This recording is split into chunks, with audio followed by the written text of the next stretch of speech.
Гадаад хэлний мэргэжлийн хөгжлийн бүлгийн хагас жилийн ажлын тайлан.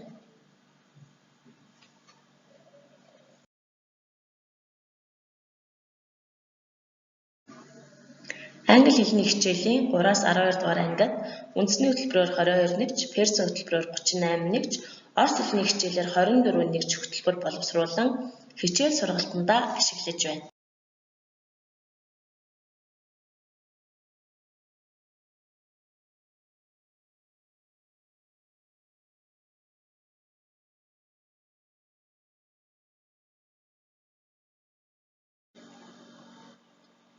Англи хэлний хичээлд зураг ашиглан шинэ үг зэрлүүлэх аргыг хэрэглэн судалгаат хичээл орлоо.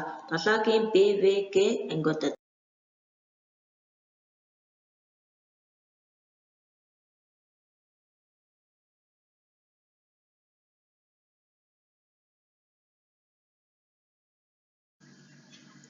Захим кабинетта персийн хөтөлбөрөөр 3-аас 8 дугаар ангиуд хуваарийн дагуу хичээл сургалтаа явуулж байна.